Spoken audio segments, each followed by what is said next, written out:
This video is about parametric curves, which are just a new way to describe curves in the XY plane. We're going to define parametric curves in this video.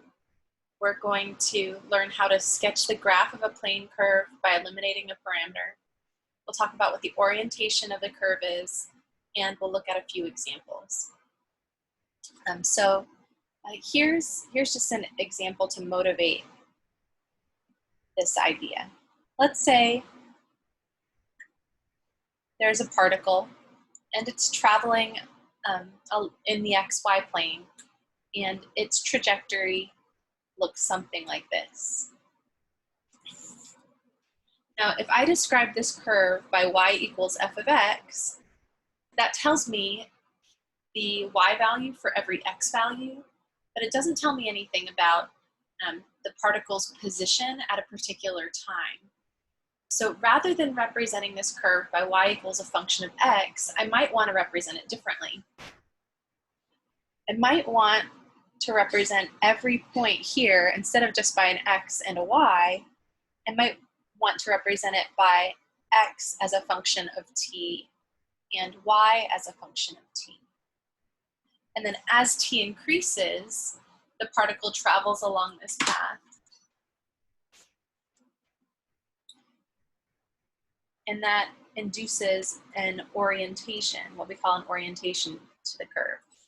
These little arrowheads tell me which way the particle would be traveling as it moves along the path.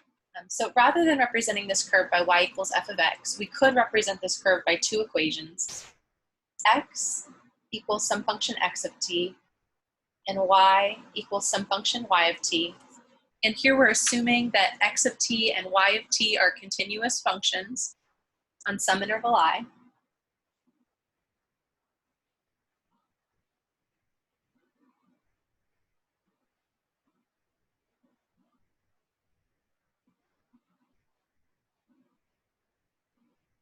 And this interval is an interval of t values. Oops, here you go.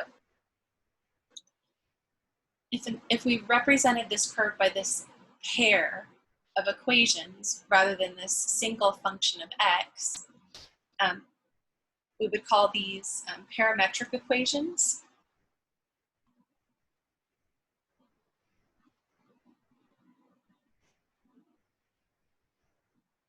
Of the curve.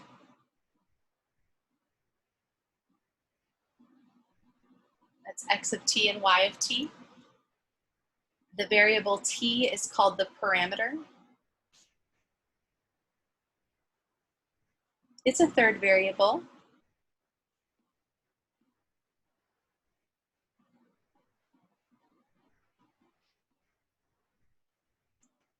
And it's not pictured. Notice that there's no t-axis here, but that parameter t is implied. As t increases, we travel along this path, or we can imagine traveling along this path. Now, this does not necessarily need to represent the x position as a function of time and the y position as a function of time. T doesn't have to represent time, but t often represents time. If t represents time, x might represent the x position and y might represent the y position of a particle that's traveling along this path with x as its position, or this function as its x position in terms of time, and this function as its y position in terms of time. So the parameter t is just a third variable that's not pictured. And it doesn't have to represent time, but it often represents time. And if t represents time,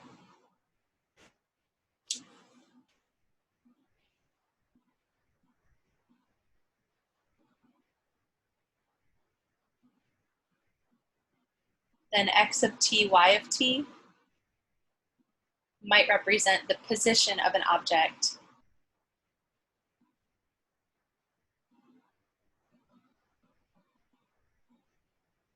at a certain time.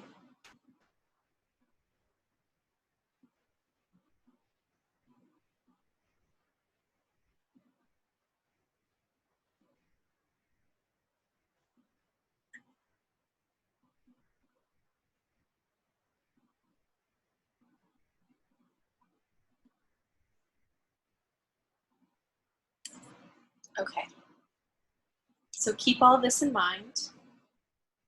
Now, one example, it's a great example of a perfect application of parametric equations is projectile motion.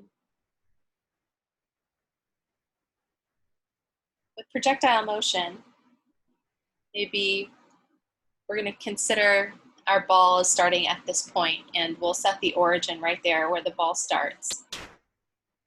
Now, if we throw the ball up in the air in an x direction, we know it's going to follow this parabolic path. Eventually, it would hit the ground, or at least hit the level where it started, right? I could write this as y equals ax squared plus bx plus c, where a is negative, so the parabola faces down. And then I would have an equation of this. So it would give me the x position from that starting point and the y position from that starting point. It would say, okay, when we're 5 feet out from where we started, we're this many feet up from where we started. That would be great for representing this position, or the horizontal position and the vertical position. But this equation doesn't tell me anything about what time that ball, if we're throwing a ball, it doesn't tell me anything about the time when the ball would be at the top. It doesn't tell me anything about the velocity in the x direction or the velocity in the y direction. It doesn't tell me what time we hit the ground. It tells me nothing about time. So in this case, it makes much more sense, or it often makes sense, to represent that point as x of t, y of t. So x is going to be some function of time, and y is some function of time. And now I can talk about motion along the curve. Now again, t does not always have to represent time, but it often represents time. Generally, the way you want to think about it is if x is a function of t and y is a function of t, and we've got parametric equations representing some curve, you're going to sketch that resulting curve, x, and that's going to be a set of points xy in the xy plane. And as t increases, you're going to trace out part of that curve. Now, the set of points that satisfy these two equations at the same time is called the graph of the parametric equations.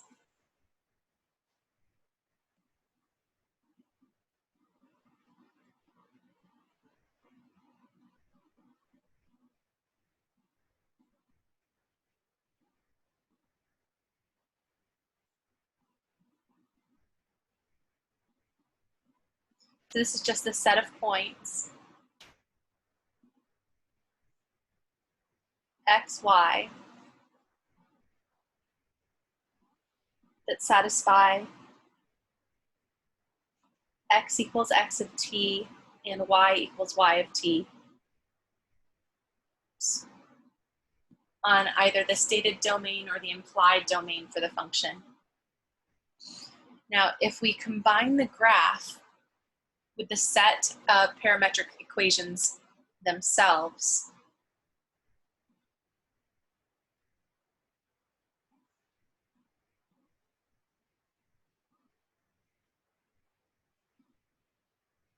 those two taken together are called the plane curve.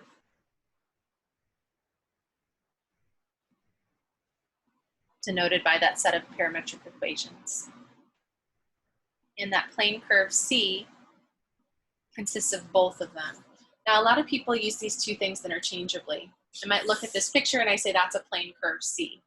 But what I really mean if I say plane curve C is here's a particular curve, and I'm also considering and talking about those two parametric equations, x of t and y of t, that allow me to trace out that curve. Okay, so that was our terminology.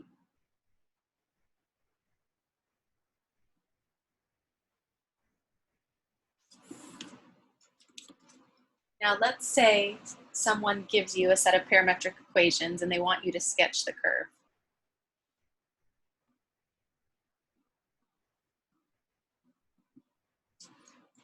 So maybe they give you these two equations. They say x equals t cubed and y equals t squared over 2.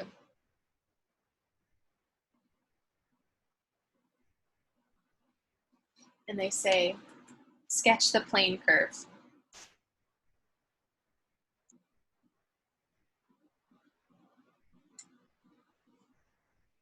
So essentially they're asking us to graph the set of parametric equations by eliminating the parameter.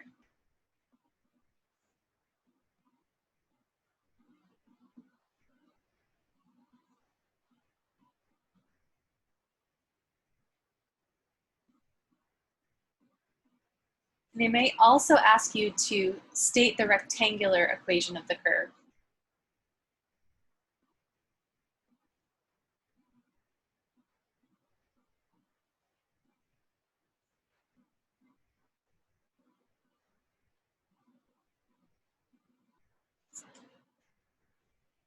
Okay. Generally, the way we do this is first we find the rectangular equation of the curve. That is an equation involving x and y only. That's what makes it a rectangular equation.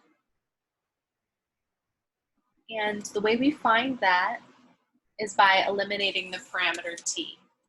Now, typically, if there are no trig functions here, if these are equations involving t that are easy to solve for t, all you do is solve one of these equations for t and substitute into the other one.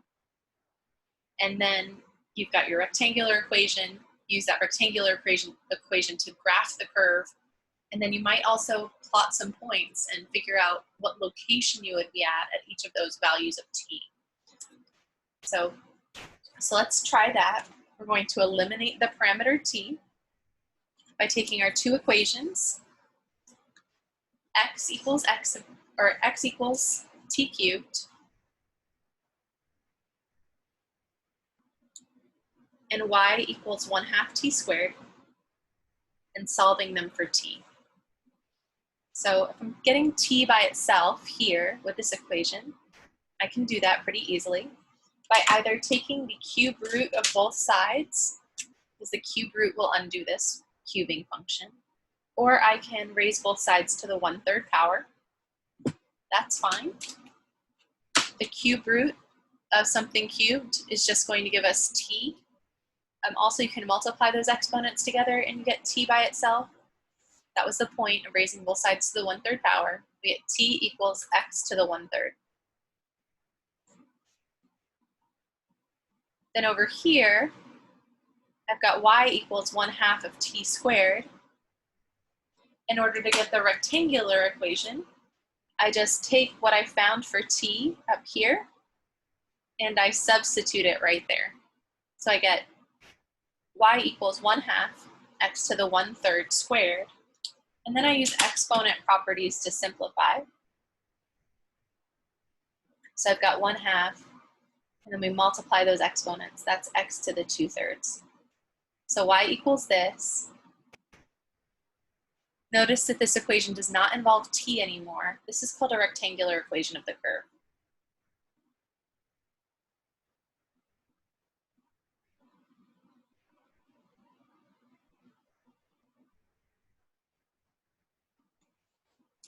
So we're asked to sketch the plane curve by eliminating the parameter, stating the rectangular equation, and then we graph this from here. Now you can either graph this just using this single equation and then go back and infer which points on this curve correspond to which values of t, or it might make more sense to make a little table.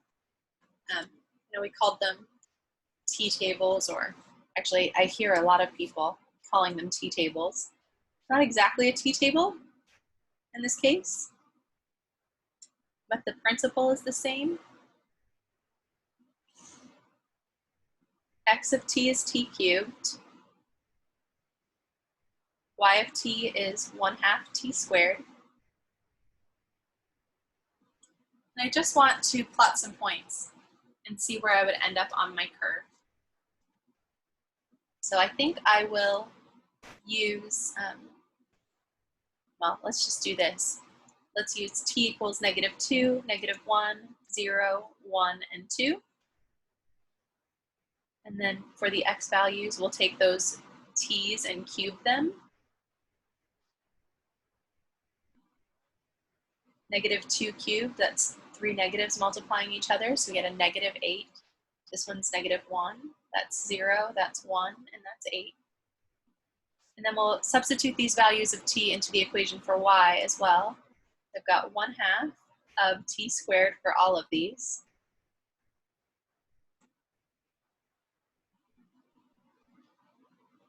And I replace t with -2, -1, 0, 1, and 2. So I get 4 times 1/2 is 2. 1 times 1/2 is 1/2, or 0.5. 0 times anything is 0. And we get a 0.5 again. And then we get 4 times 1/2, which is 2. Okay. You don't have to do this. But I find that creating this little table helps. When t equals -2, x is -8, and y is 2. When t is -1, x is -1, and y is 0.5, and so on. And we get 0, 0, and we have +1 and 0.5, and then we have 8 and 2. I want to sketch my curve, so I'm going to plot these points, but then remember the t values that are associated with them.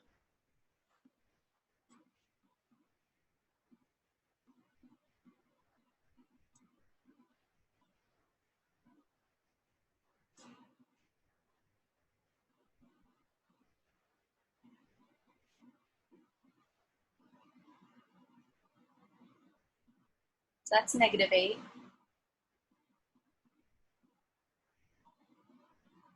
That's +8. When x is -8, y is 2. When x is -1, y is 0.5. When x is 0, y is 0. When x is 1, y is 0.5. When x is 8, y is 2. So we get this.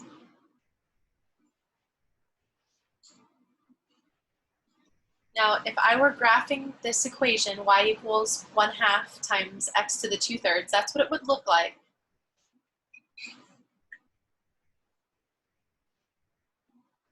But now we're thinking of this as a set of parametric equations.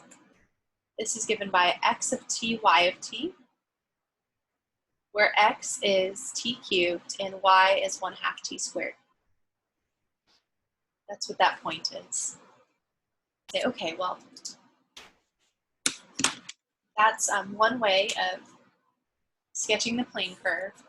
Now, generally, whenever we sketch a plane curve, we include arrows like this. The arrows just tell you which direction the curve is traced out as t increases. We say that the parameter t is inducing an orientation on that curve. So as t increases, we go this way rather than going this way. With every plane curve that we want to sketch, we always want to add those arrows that indicate orientation. So let's think about what time we would be at these locations if this was x of t, y of t, where x is an x position and y is a y position as a function of time. So it looks like, according to my table, when t is -2, we were at this location, then -1 at this location, 0 at this location, and so on.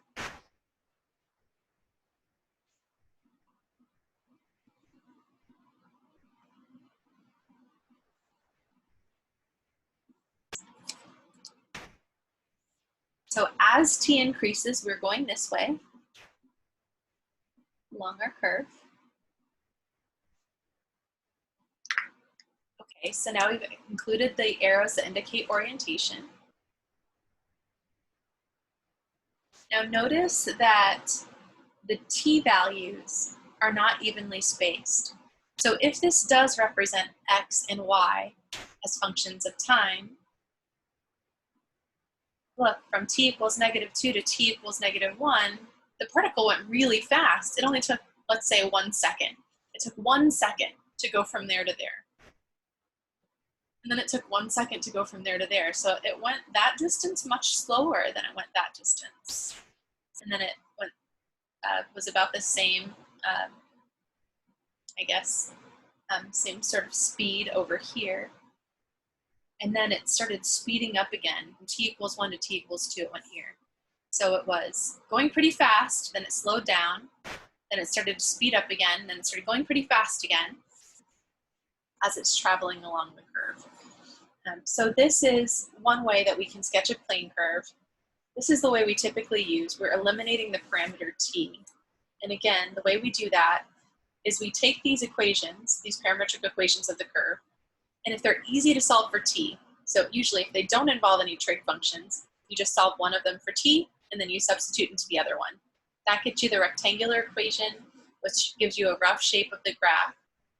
But if you want to know what time you're at each of these locations, or if t doesn't represent time, if you want to know what value of the parameter is associated with each of those x, y pairs, you can create a table like this.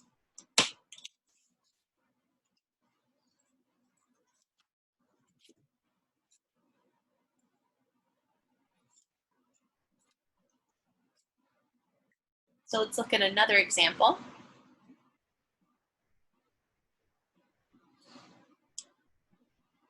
Let's say you're given x of t equals 3 cosine of t, and y of t equals 2 sine of t. Well, in this case, if I want to sketch the plane curve by eliminating the parameter, solving for t is not the most efficient way to do that, because that would, if I solve this one for t, let's say we did that, we would have t equals the arc cosine of x over 3, and then I'd have y equals 2 times sine of the arc cosine of x over 3. There's no way I could graph that. I don't know what the sine of the arc cosine of x over 3 looks like. I guess I could plot some points, but there might be an easier way to eliminate the parameter. So this is what I suggest.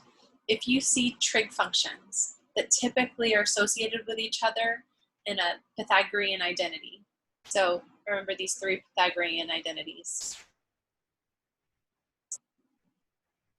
We know that sine squared plus cosine squared is 1 as long as the angles are the same. I'm going to use A for angle. If I take that and I divide by cosine squared, I get tangent squared plus 1 equals secant squared. If I take the original equation up here and I divide by sine squared, I get 1 plus cotangent squared equals cosecant squared. So notice the sine and the cosine go together, the tangent and the secant go together, and the cotangent and the cosecant go together in these Pythagorean identities. So if I look at my equation and I see that x involves a cosine and y involves a sine, I can use this first Pythagorean identity to eliminate the parameter. So that's exactly what we'll do. And let's say we're also given some particular values for t here. Let's say that we're told that t goes from 0 to 2 pi. Well, if t goes from 0 to 2 pi, that might restrict the values of x and y that we get from these two functions. But we'll talk about that in just a minute. First, let's eliminate the parameter t.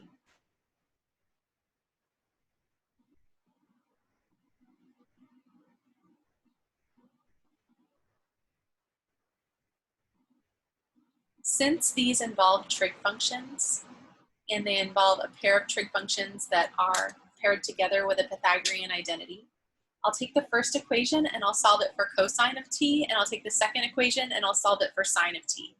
Now I've explicitly stated x is a function of t and y is a function of t. You can drop that of t for right now and just think of that as x equals 3 cosine of t and y equals 2 sine of t, and get the trig functions by themselves.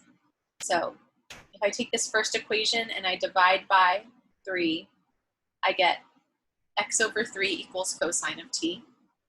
If I take my second equation and I divide by 2, I get sine of t equals y over 2.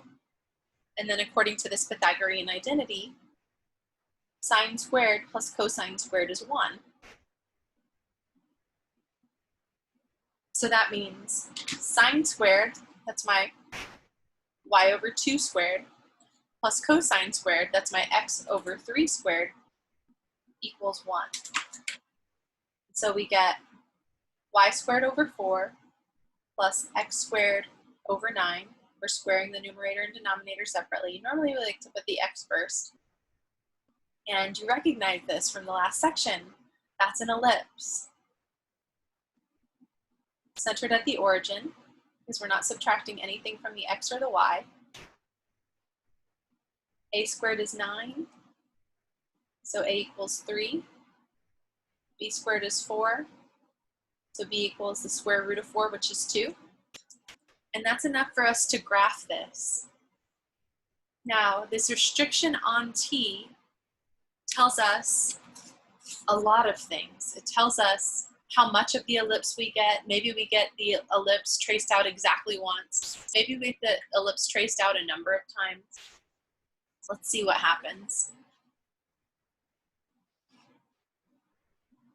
In order to figure that out, I'm going to make another t table, or what looks like a t table, but it's got a lot of parts. And t just ranges from 0 to 2 pi.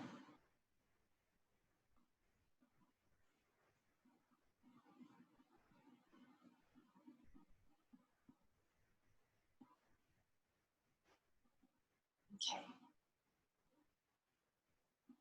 So let's use those familiar angles, those quadrantal angles from the unit circle.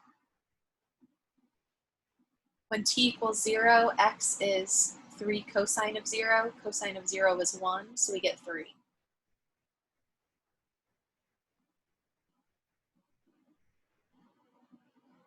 Meanwhile, y is 2 times sine of 0, which is 0. So when t equals 0, we're at a particular location. X equals 0, y equals 3. I said it backwards. X equals 3, y equals 0. And then we'll evaluate this at pi over 2, and so on. So we evaluate our x function at all of these different angles. Cosine of pi over 2 is 0. Cosine of pi is -1, so that makes that -3. Then we get 0 here. And this is 3 times something that is equal to 1, so we get 3. And that makes sense. This is a trig function with period 2 pi, so we're going through one full period. We start at the max, we go to 0, we go to the min, we go back to 0, we go back to the max when we're done with that one full rotation around the unit circle, typically, if this was just our trig function by itself. Similarly, we'll evaluate the y value at all of these different angles.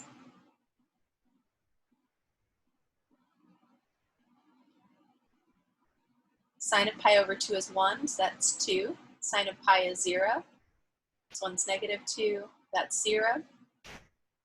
So that makes sense. Sine starts at that middle line, so it goes 0 to it goes 0, max, 0, min, 0. And then we get these points.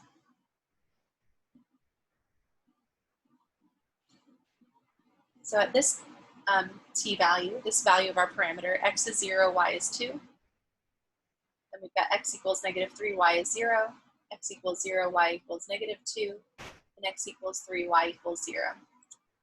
Let's plot those points, and we'll see what we get. Now earlier, just from this, when we found our rectangular equation, we knew we were talking about, at least part of this ellipse of centered at 0, 0. It's longer in the x direction.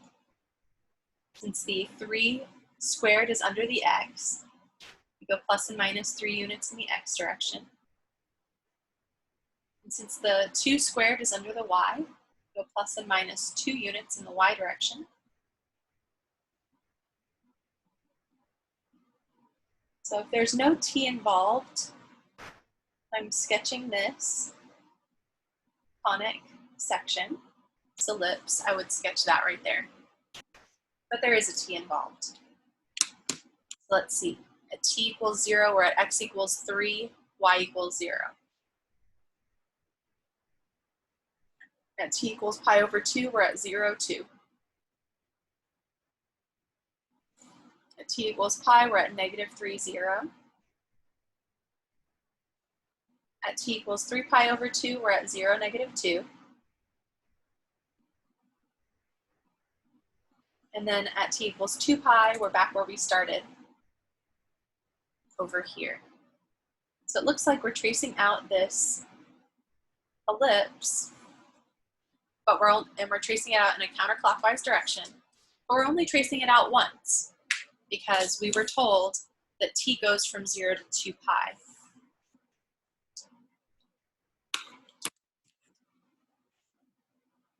So we have eliminated the parameter t and come up with the rectangular equation.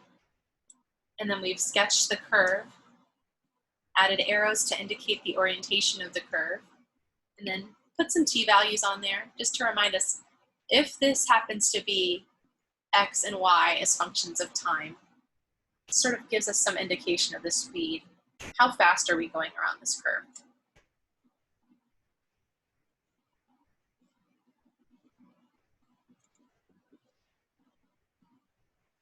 Now I want to show you a very closely related example.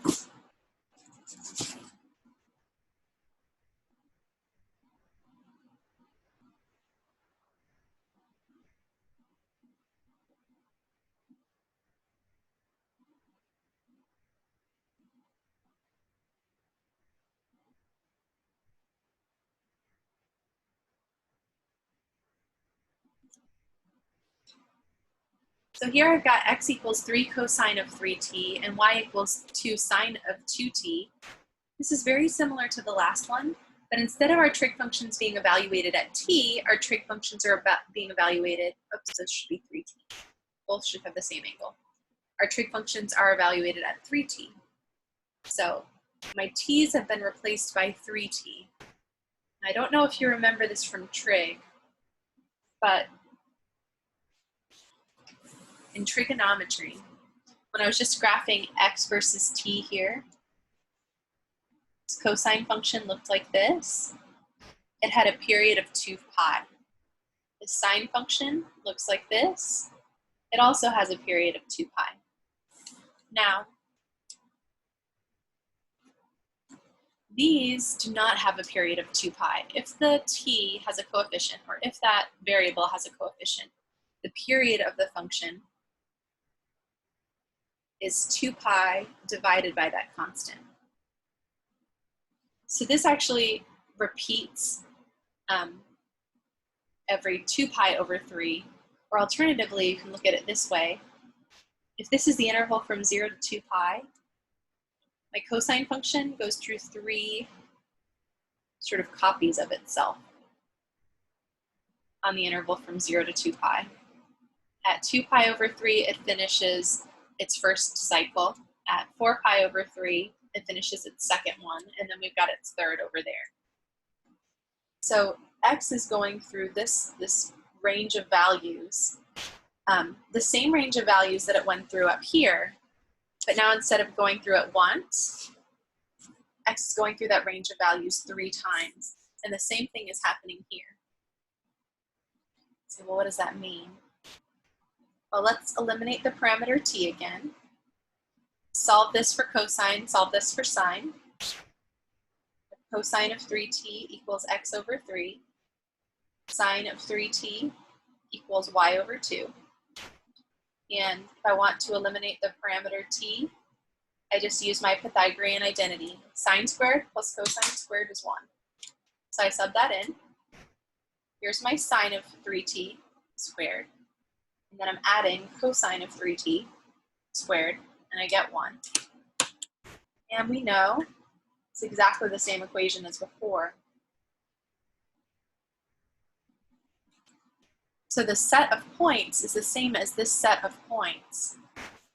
But the plane curve is different because with these parametric equations and the same interval, 0 to 2 pi, we don't just go around the circle once, or the ellipse once, excuse me. Because the period is 2 pi over 3, as t goes from 0 to 2 pi over 3, we go around once. And then from 2 pi over 3 to 4 pi over 3, we go around one more time. And then from 4 pi over 3 to 2 pi, we go around one more time.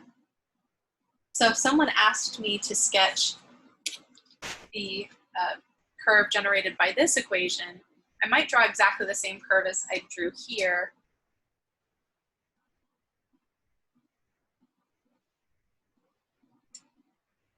You may wish to indicate that you didn't go around one time, you went around 3 times this time.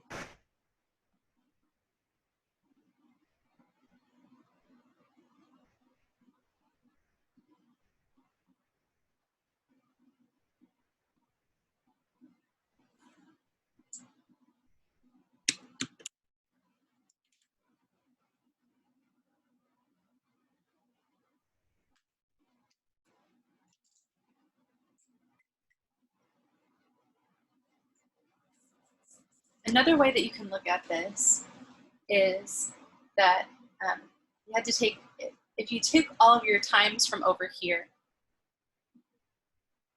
and then you divided them by 3, well, that's when we would be at the same location. I'm not sure that I explained that very well. That's okay. Well, I'll try again. At time t equals 0, we get 3 cosine of 0, which is 3, and 2 sine of 0, which is 0. So we're right here. Now at t, with this curve, at t equals pi over 2, I ended up at the top. But now t doesn't have to be pi over 2 to end up at the top. T can just be pi over 2 divided by 3. So this is going to be pi over 6. Because pi over 6 times 3 is that pi over 2. Or instead of having t equals pi here, I'll have t equals pi over 3. Because at t equals pi over 3, pi over 3 times 3 is going to give me that pi that would have landed me right there. We take that angle and divide it by 3, we get pi over 2, and then we have 2 pi over 3, and so on. But what we end up doing is we end up tracing out this circle, or keep saying it's a circle, tracing out this ellipse 3 times. We go around once, then we go around another time,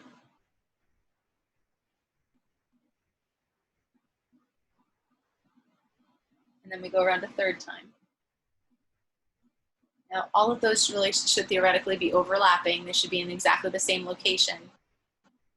But I want to remember that these parametric equations don't trace out the curve once, they trace it out 3 times.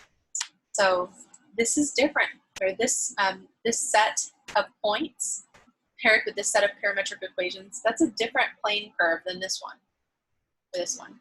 Remember, the plane curve is the curve itself.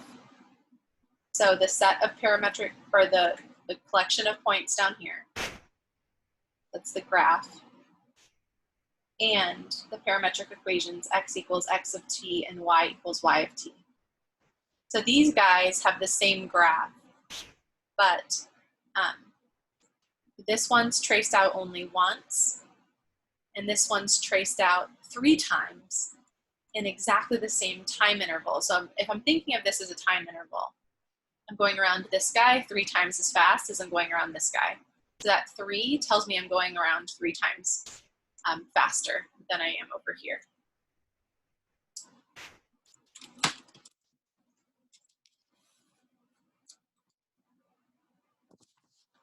Okay, so now let's say you've got something that looks like this. Maybe x is equal to 2 plus tangent of t, and y is equal to -1 plus secant of t. And there's no restriction on t. Well, from this, I might want to eliminate the parameter as well. Since I have a secant and a tangent this time, I'm going to use this identity, tangent squared plus 1 equals secant squared. So I approach this in pretty much the same way as I approached the other problem. First, I solve the equations for tangent and secant. The tangent of t is x minus 2. Here, I've got secant of t, and that's y plus 1. And then according to this identity, tangent squared plus 1 is equal to secant squared. Well, secant is equal to y plus 1. Now this doesn't look like it on the surface, but if I rearrange this equation just a little bit, I've got 1 equals y plus 1 squared minus x minus 2 squared over 1 squared over 1 squared. Do you recognize it? I hope you do. I hope you recognize that from the last section. That's a hyperbola. And its center is x equals 2, y equals negative 1. And we go plus and minus 1 units from the center in order to find the boundaries of our rectangular box. So this is going to look like this.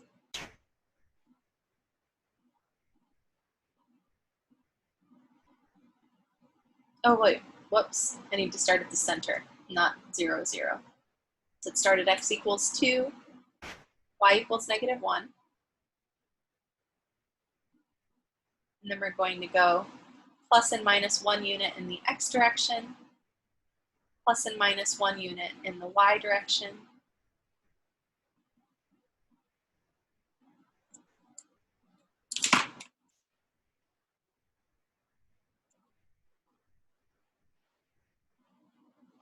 Draw some lines through there.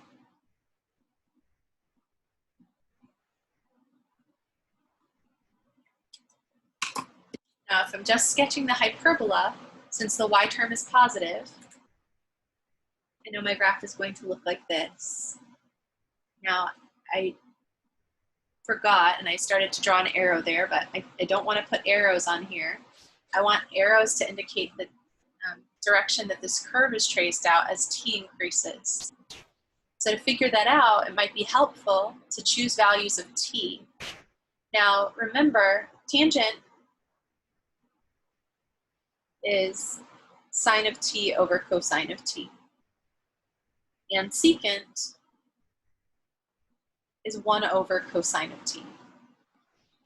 So these functions are undefined whenever t would give us a cosine that's 0.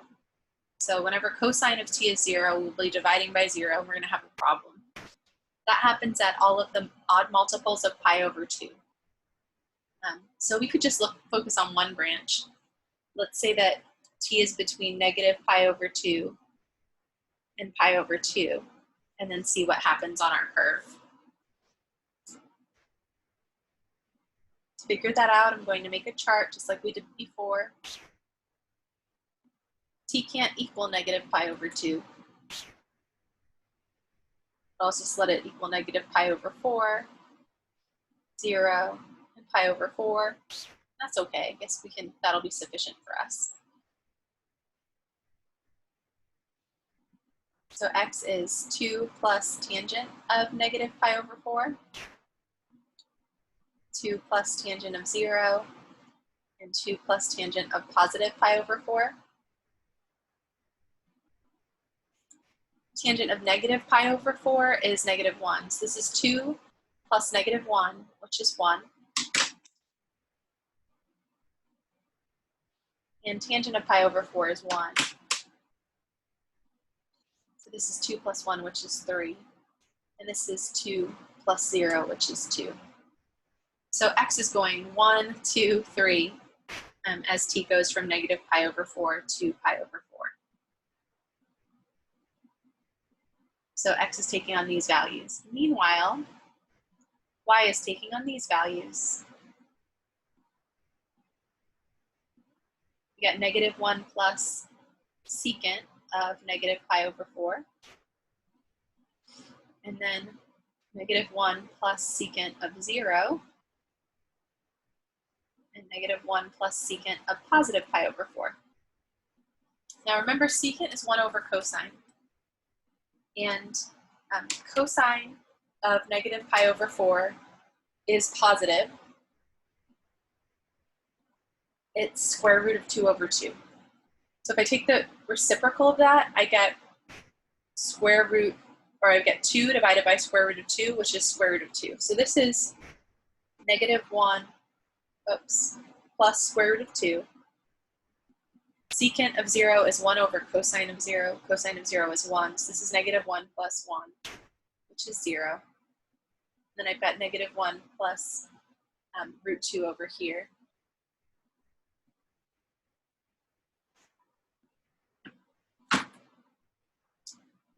So let's see. Root 2 minus 1 equals what?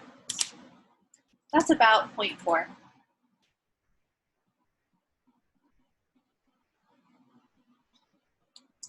So the xy pairs on our graph are x equals 1, y equals 0.4.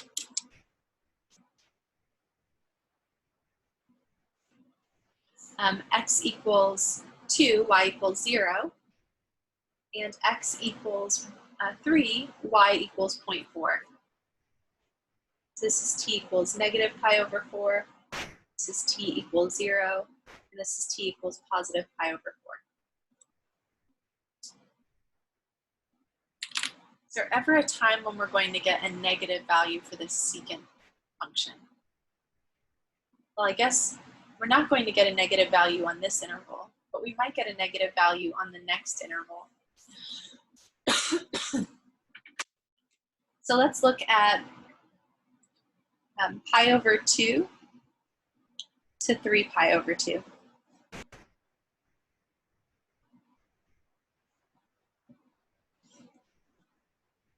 So I'll go 3 pi over 4, pi, and 5 pi over 4. So we'll evaluate the x function at those points. We'll evaluate the y function at those points, and we'll see what we get.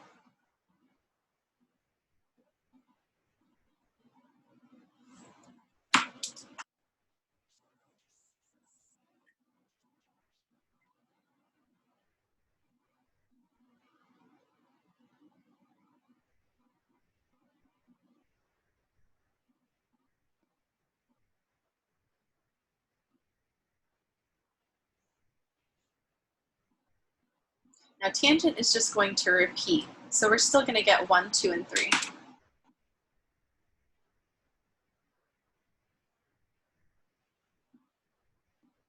Wait, is that right?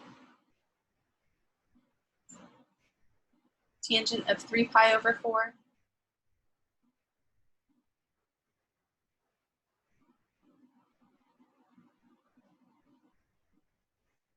I think we're going to get negative 1.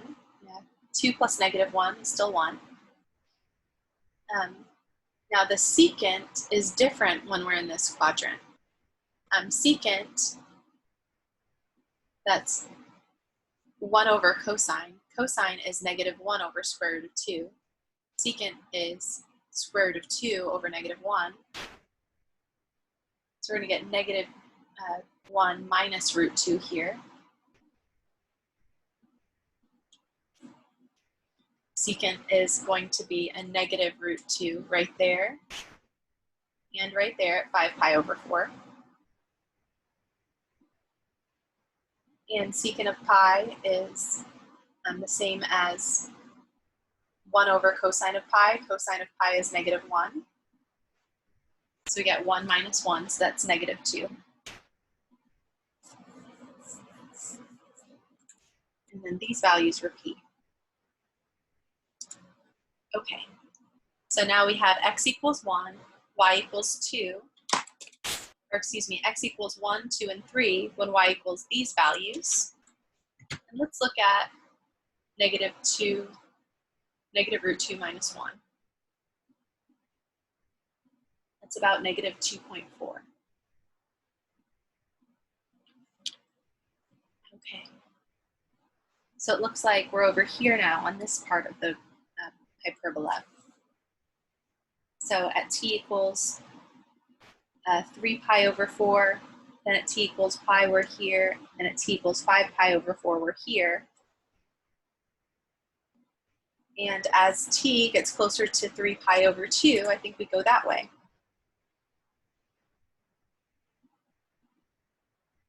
There's a lot of red on this. Let me use a different color to indicate orientation.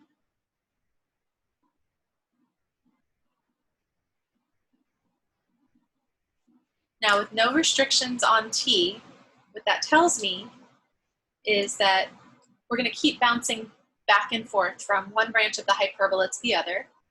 On this first interval from negative pi over 2 to pi over 2, we trace out the first branch from left to right. On the next interval, we trace out the bottom branch from left to right. And then the next interval after that, we're going to go back up here. Then we'll go down here, back here, down here, back here, down here, infinitely, forever. So that is the plane curve. That's the set of points, the graph of the function, as well as the parametric equations that trace this out. And it turns out we're going to trace out the top part and the bottom part of the hyperbola infinitely many times. So that's parametric equations, guys. Just as a review, remember, there are no t-axes here. What we have when we have parametric curves are two equations. We've got x as a function of t and y as a function of t. And as t takes on different values, we are at different locations in the xy plane. T may represent time, it may not represent time. T often represents time as in projectile motion. If it does represent time, then we can talk about velocity, we can talk about acceleration, we can talk about the time things happen, the time we're at certain locations, the time we're at a maximum, the time the velocity is a certain value, and all of that. But I think it's very important to realize that there's no t-axis here, and every t value, that's the value of the parameter, corresponds to a particular location in the xy plane. And the way we sketch that is again by eliminating the parameter t. If you've got some equations that are easy to solve for t, say equations that don't involve any trig functions, you just solve one of them for t and substitute into the other one. That gets you the rectangular equation of the curve. And then think about how that curve is traced out as t increases. Add arrows to indicate orientation. Now, if your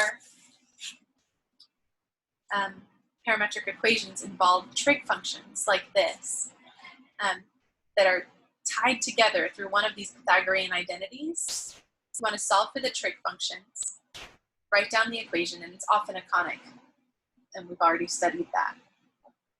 Now, if you change the angle inside, that doesn't necessarily change the curve, but it might change how fast you're going around that curve and how many times you trace it out. So keep that in mind. Let's say t went from 0 to pi over here, then we wouldn't get the whole curve. We would only get this top half of it. So keep that in mind. This restriction tells us something about how many times we're going around this loop. Okay, and then we had this example over here. I want to show you one more example with trig functions. Reminds me that we have to be careful.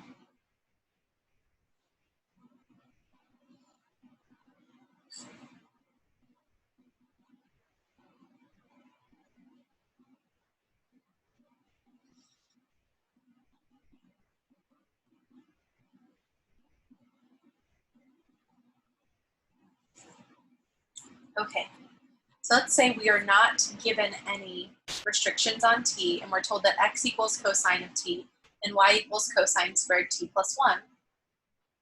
Well, this doesn't involve cosine and sine, so I don't want to use my Pythagorean identities, but I can eliminate the parameter using that method from the first section. I just want to get rid of the t's and write this equation in terms of x and y only. So I'll think of this differently. I'll think of that as cosine of t quantity squared plus 2. And then remember, x is cosine of t, so this is x. Or in other words, I can write y equals x squared plus 2. That's the rectangular equation of the curve. Now, the graph of this equation and the graph of this set of parametric equations is not the same thing because there are implied restrictions here. Remember, cosine only takes on values between -1 and 1.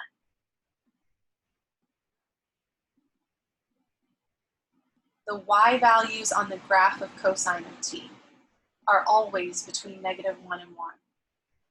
So when I say that, it means I'm looking at this curve and I'm saying all the y values are between these two values here. If x is cosine, then x is only between -1 and 1. So I get this parabola that's been shifted up 2 units.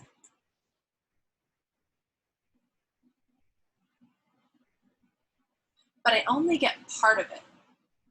I get the part where x ranges from -1 to 1. So here's what our curve looks like.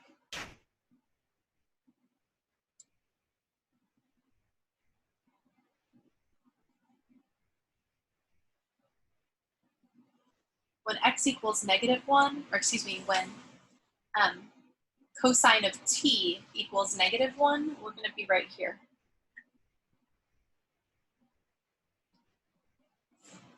So x on this equation equals -1, y will equal 3. If x equals 0, y equals 2. If x equals 1, y equals 3. We get this. That's what the graph looks like, the collection of points. But as t increases, let's think about how this curve is traced out. Let's go through at least 2 pi.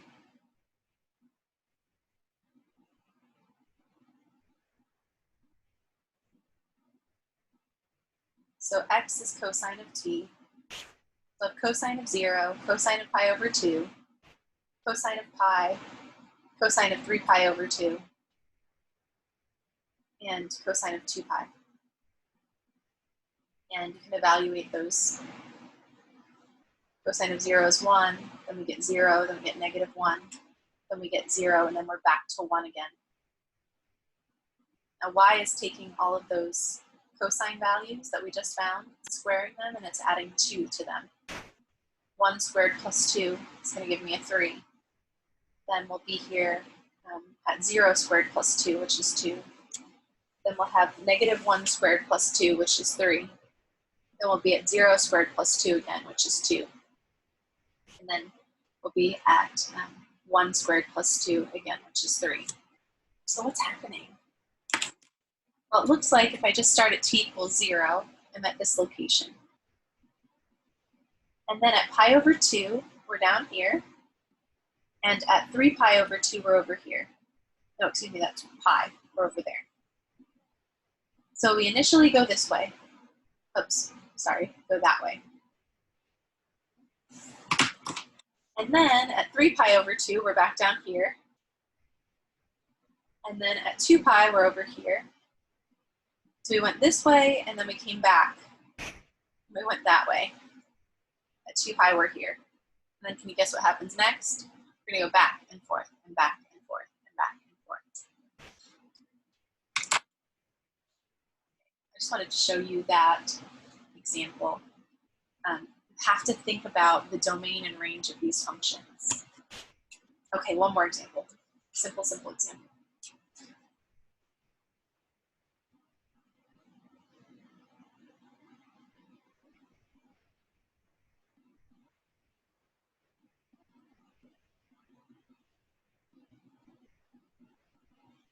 This turns out to be another parabola, because if I solve this for t, I get x squared.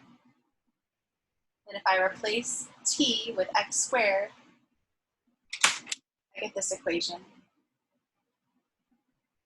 Y equals x squared minus 3. If I just graph that parabola that's been shifted down 3 units, I'm going to be wrong. That's not actually what the graph of this looks like. Look at these equations. X is a positive square root, so that tells me X has to be positive. And T can only take on values that are greater than or equal to 0 as well for everything to be well defined. So we get that parabola that's shifted down 3 units. But it looks like this.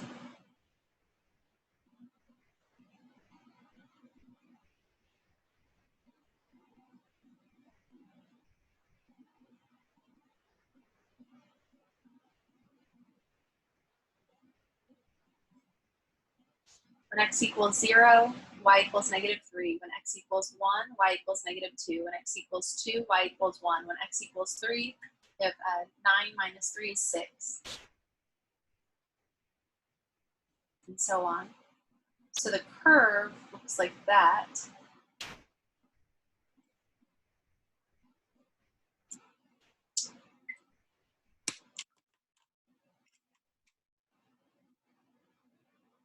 And let's think about the t values that correspond to each of these locations. At t equals 0, we're here. When t equals 1, we're there. And t equals, well, this is when x equals 2. X equals 2 when t equals 4. So we're here. And this is t equals 9. So you can see from the graph that as t increases, we go this way. But again, there's that uneven spacing. Now, granted, this is t equals 1 and that's t equals 3, so maybe the spacing is a little bit more even. But I don't think it's exactly even because of that square root. You should check that out for yourself and see. But make sure you understand that this is the plane curve. This is the collection of points that satisfies this equation, or these two equations. This is the direction the curve is traced out as t increases. Yeah, and it's not exactly the same as the graph of the rectangular equation, which would include the other half.